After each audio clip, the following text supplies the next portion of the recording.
Hey guys, we're live. Candice Malcolm here with True North this Tuesday afternoon. Thank you so much for joining. There are a couple of just super alarming, crazy stories that have popped up in the last few days, and I don't know. It just leaves me scratching my head as to what's going on with the Canadian government, with Canadian courts. How is it that we can possibly defend ourselves against global jihadism, against a global jihadist insurgency, against Islamist terrorism that's pushing and pressing all over the world? And in Canada, we just don't take it seriously whatsoever. In fact, our entire legal system is built and designed to facilitate people who seek to take advantage of our freedoms and our liberties, who seek to undermine Canadian national security. It's just mind-boggling. It truly is. So I'm going to talk about two different news stories. One's a little old, it's from like 2 months ago. The other one just came up in the news this week. And I'll tie it to a third news story that had a recent update that I don't think got the kind of coverage that it really deserved. So we're going to talk about terrorists taking advantage of the Canadian legal system and how they manipulate our freedoms and our rights, essentially the rights that Canadians are given. Foreign terrorists who are not Canadians, who are not Canadian citizens, use the Canadian Charter of Rights to undermine our national security. I'm going to wait just a minute to make sure that folks on Facebook are jumping on. I broadcast simultaneously on both Twitter and Facebook, so thank you so much for tuning in and joining me this afternoon. There's going to be a live, the President Trump is coming to us live later this afternoon, this evening, to talk about national security, border security, and his plan to build a wall. So that's coming up at 6 p.m. Pacific time. I am looking forward to that. I think that it's something that Trump should have done a while ago. And it's always amusing to watch President Trump deliver live addresses. And I think talking about national security and building that border wall is what a lot of us have been anticipating and waiting for. I don't think that there's a really strong argument as to why we shouldn't have a wall. It's one of those things that in the US, Democrats used to be for before they were against, and now they simply just say walls are immoral, and that's their argument. And it's like, okay, well, you know, why do we have walls around our homes? Why do we have fences around our homes? Why do we have walls separating war zones? Why do we support walls, for instance, in Israel, but not in our own backyard? I've advocated one of the solutions that we could do to get rid of the problems at Roxham Road, the location in upstate New York and rural Quebec where 95% of all illegal border crossings take place. You could solve that problem immediately by building a wall. Build a wall. I'm not saying build a wall across the entire 49th parallel, but build a wall where 95% of the people cross. And you would solve the problem. You would solve the problem, at least for now. Sure, maybe they would, the human smugglers and the human traffickers that facilitate all of the illegal immigration would find another location to cross, and at which point you could address that. That's sort of how we address and adapt in today's world, that, you know, there's one problem, you address it, the problem pops up somewhere else, you can go and address that there. Seems silly to me. And, you know, I think that the wall is obviously symbolic for both sides, the Republicans and the Democrats, that having some kind of a barrier, having some kind of a fence, you know, parts of it could be, you know, surveillance, electronic, parts of it should be a physical wall. It's like, you know, those are all just the details, but the idea behind having a border is something that I think most folks can easily get behind. So, all right, let's get to the story that I want to get to today, because I saw this come up over the weekend. I tweeted about it, and it's just one of those things that's stranger than fiction. So the story I'm talking about, of course, is this one that I posted over the weekend and tweeted about. After a 17-year-old deportation fight for alleged terrorism, this man is suing the Canadian government for $37 million. $37 million bucks. So joining the trend of people who have had affiliations with al-Qaeda suing the Canadian government. First, it was Omar Khadr, who was a convicted terrorist, a confessed murderer. He was part of al-Qaeda. He was part of the Taliban. He was fighting against Canadian and American troops in Afghanistan. When he was captured, he killed a US medic who was trying to save his life. He confessed to all of it. He spent some time in Guantanamo. And then he complained that the Canadian government abused his rights. And because of that, Justin Trudeau wrote him a check for $10.5 million last summer. Well, we've got another trend of people who now want to do the same. This story, though, it's just stunning in the details. So if that's not bad enough, you know, the headline, this guy who has had long ties to al-Qaeda and alleged ties, you know, there's been an ongoing investigation. And, you know, the fact that he's now suing the Canadian government because his rights were somehow upended. If that's not bad enough, you get to the actual meat of the story, and it is just mind-boggling. It is shocking how incompetent, it shows how incompetent the Canadian government is, Canadian court systems are when it comes to dealing with the threat of jihad, of Islamist terrorism. So let me just read you a little bit about this guy's background. So this guy's name is Mahmoud Jabala, and this is from a National Post article that came out over the weekend. It says, Jabala arrived in Canada with his family in May 1996 using false Saudi Arabian passports. So just to start right off the bat, this guy lied. He came to Canada under false pretenses. He pretended to be a Saudi citizen. He came with false documentations, and he had a fake passport. So the very first thing he did when he got to Canada was he lied. He got to Canada using fraudulent means. And then when they got to Canada, they claimed refugee status. So this is the program that Canada has where anyone from around the world can get onto Canadian soil, throw their hands up in the air, say refugee, and then we facilitate them. We facilitate everything. We have to take their claims seriously and treat them as if they're an actual refugee. Well, this case is a little different. So the reason that this individual and his family claimed that they were refugees, the reason that they claimed they could not go back to Egypt, they're Egyptian people, they said that they were being persecuted by Egyptian authorities who accused the man of having links to al-Qaeda terrorists. Okay? You can't make this stuff up. The basis of the refugee claim, according to this report, was that they couldn't go back to Egypt because the Egyptian government would persecute them over the Egyptian government's belief that they were tied to al-Qaeda. Okay, when you think of people who are refugees coming from around the world who are worthy and deserving of Canada's help and protection, do you think of people who they couldn't go to Egypt because the Egyptian government accused them of being part of a terrorist organization, part of the most renowned and destructive terrorist organization of that era? This is 1996, so just keep in mind, 5 years later, 9/11 happened, and it was the mastermind. All of it was al-Qaeda.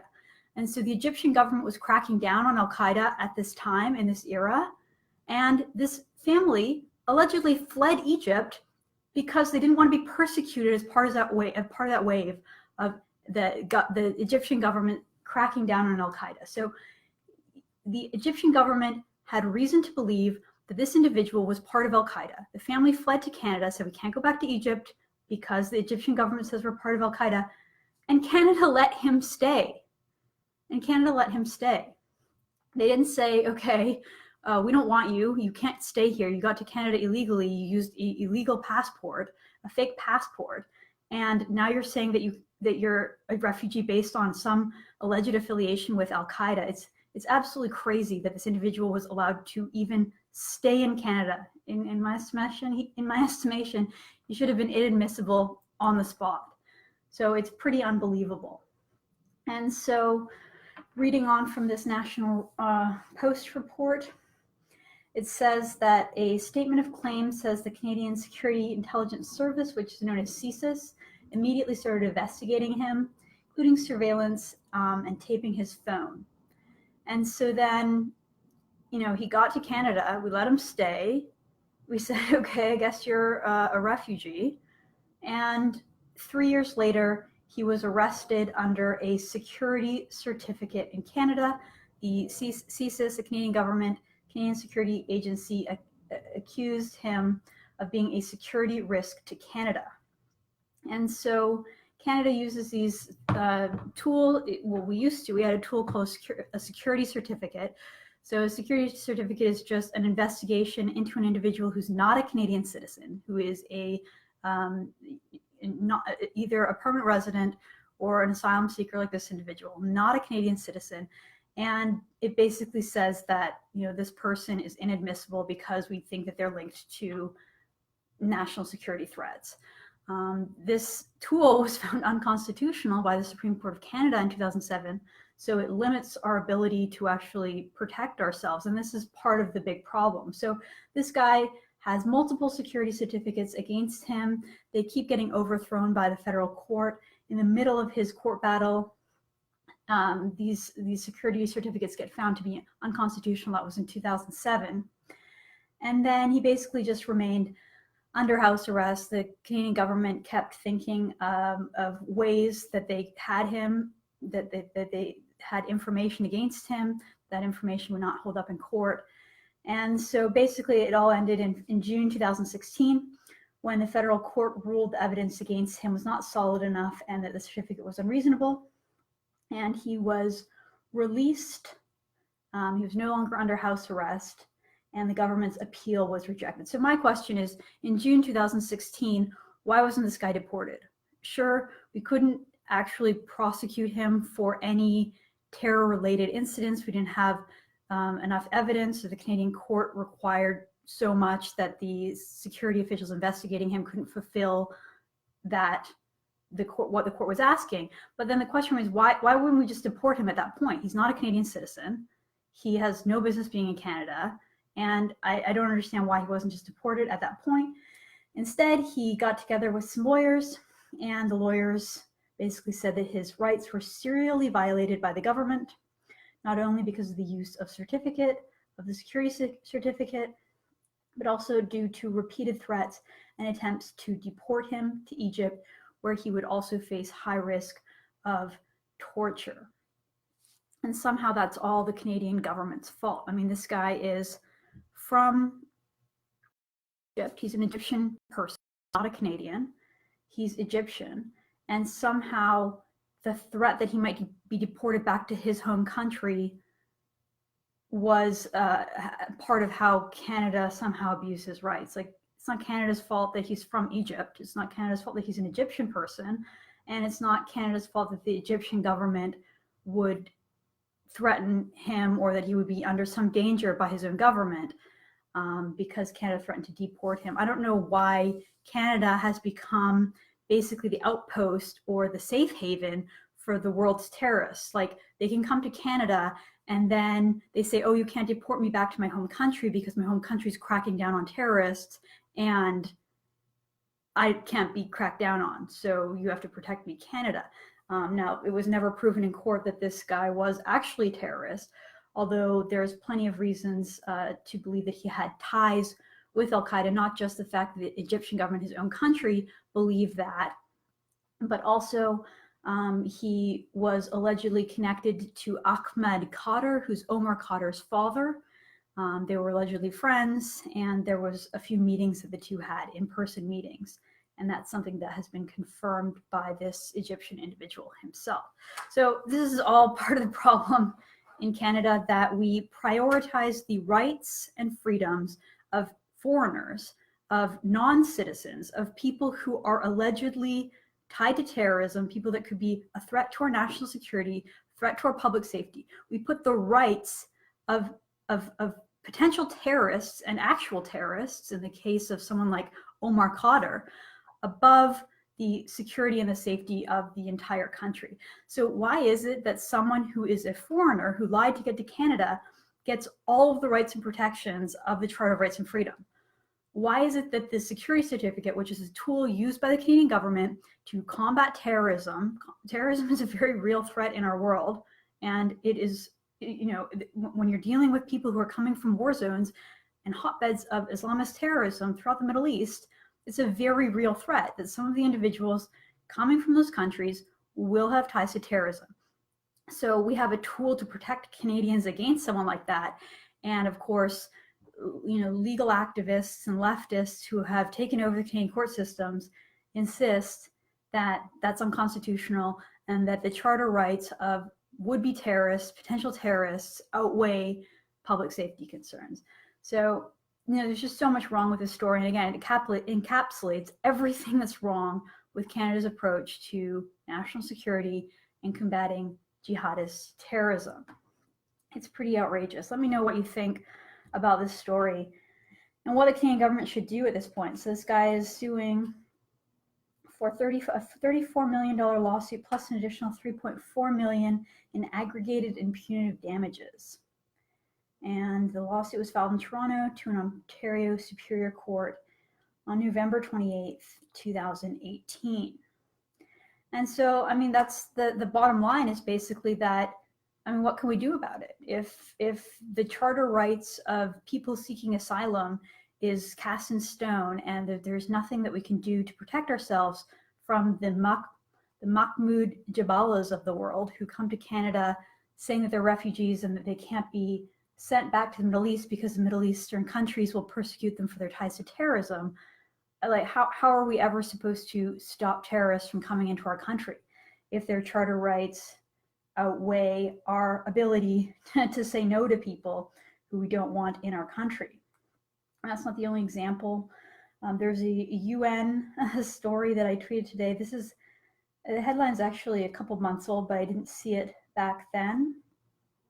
And it's pretty outrageous as well. Basically, a UN official was lecturing the Canadian government, lecturing Canadians, saying that we have an obligation to take ISIS terrorists back into Canada. You really can't make this stuff up. Let me just wait for this CBC story to load here. Oops. But basically, we're getting lectures from the United Nations about making sure that Canadian citizens who are members of ISIS get brought back to Canada. So here it is right here. This is in the CBC, came out in October, end of October last year. Canada has a legal obligation to repatriate citizens who left to fight for ISIS. You've got to be kidding me. This is just kind of everything wrong with the way that the United Nations views the world. If an individual who is Canadian decides on their own that they're going to leave Canada, that they're going to join an enemy army and fight against Canada, remember that these people often burned their Canadian passports. They outspoken on social media about how much they hate Canada. They call for terrorist attacks against Canadians. They call for people to kill Canadians. They called for Muslims in Canada to rise up and to wage war against Canadians. And now the UN is lecturing Ottawa, saying that it's time for Canada to repatriate these ISIS thugs that are in jail, that are being held by our Syrian allies and being held in Iraq and Syria, that it's time for Canada to repatriate these individuals. And again, the idea that someone who's chosen on their own, that they don't want to be Canadian anymore, they choose to fight for a foreign army that's engaged in a global jihadist insurgency, global war against the West, and then their side loses, they get captured, and suddenly it's incumbent upon Canada to, again, protect their rights, protect their freedoms, and provide them with a new home or their old home back, pretend nothing happened, and repatriate them. This is the kind of story that's just incredibly infuriating for some elite person who lives probably in Brussels or in Switzerland, and they're lecturing Canadians saying that it's our responsibility. And of course, the CBC just picks up the story and sort of runs it,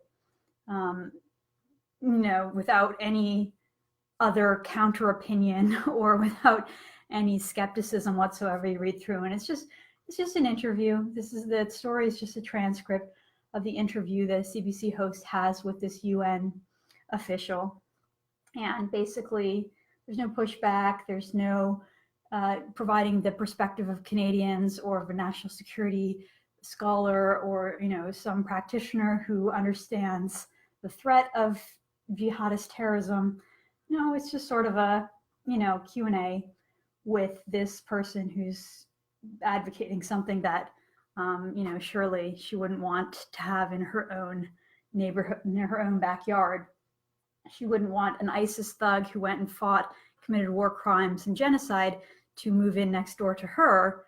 So she'll just lecture us and tell Canadians to do that. So again, just another example of people who, I mean, the problem is just that we don't take jihadist terrorism seriously. Our legal system gets in our own way. If we truly did have a legal obligation to repatriate citizens who renounce their citizenship to join another country, I mean, what's the point of citizenship at that point? And again, just examples of how our laws are often used against us. It reminds me of another story that barely got a lot of play. I don't know if you remember, but I think it was back in 2013 on Canada Day, there was a foiled terrorist plot in Victoria, British Columbia. The story came out, it was two individuals who were sort of local people from Victoria. They were drug addicts, drug junkies, and basically they converted to Islam and radicalized themselves. They believed that they were working for al-Qaeda, and they went out and tried to carry out a terrorist attack against Canadians on Canada Day outside of the Parliament building, the legislature building in Victoria, the capital of British Columbia, and they were arrested. They were initially found guilty. There was a jury of their peers found these two individuals to be guilty of terrorism. And then it was appealed, the decision was appealed, and two different courts ruled that these individuals had basically been victims of entrapment, that an RCMP sting operation was too zealous, and so therefore it wasn't really their fault. I mean, basically that it wasn't really their fault.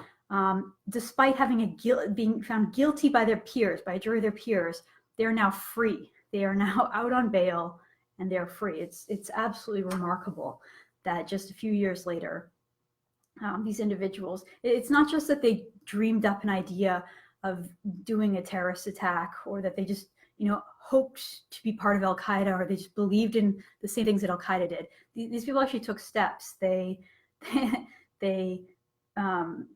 the idea that they wanted to be part of a terrorist attack. They went out and built homemade bombs. They built pressure cooker bombs. And then they went out and they laid the bombs. They planted the bombs in garbage cans outside of the Parliament, outside of the legislature building in Victoria. So as far as they were concerned, they carried out a terrorist attack. Now, they were working with an RCMP agent who was pretending to be part of al-Qaeda, and he made sure that the bombs wouldn't actually do anything, that they wouldn't detonate. But as far as these individuals were concerned, they'd carried out a terrorist attack. And here we are 5 years later, and they're completely free because of our ridiculous court system that, again, always puts the rights of people who are enemies of Canada, the worst of the worst, including actual terrorists, people who are actually part of al-Qaeda. And instead, we always find a way to have a bleeding heart approach and not crack down on the worst of the worst, the worst kind of people. So incredibly frustrating. And I think most Canadians, when they read a headline like the one with this Egyptian guy who is suing the Canadian government for almost $40 million, saying that his rights were abused. He's not even a Canadian citizen. He's not a Canadian. He's an Egyptian who lied to get to Canada and who has a long documented history of alleged ties to al-Qaeda. You have an individual like that who's saying that somehow he was wronged by the Canadian government. He managed to stay in Canada for 17 years. More than that. He's been in Canada now for 22 years. His deportation fight has been going on for 17 years. This guy should be counting his lucky stars that he's still alive and that Canada didn't boot him out the moment that he got here. If Canada had any sense and we put national security concerns first, that's what we would have done. But instead, we let these ridiculous legal games get played. The whole thing's a circus. And I think this signals to people all over the world that Canada is just weak and it is a vulnerable place when it comes to terrorism. If you are a jihadist, I don't see why you wouldn't want to have your base in Canada, just given the way that we treat individuals like this. There's absolutely no priority to protect the rights and freedoms, the safety of Canadians. There's no emphasis on, you know, what this guy contributes to Canada. What about his responsibilities? What about his duty in Canada? There's nothing like that. It's all about his rights. And I think that's incredibly frustrating. A ridiculous story. Ridiculous story. So anyways, I'll leave it at that. I'm looking forward to watching Trump's address coming up pretty soon here, and seeing what he has to say about border security and building a wall in the US.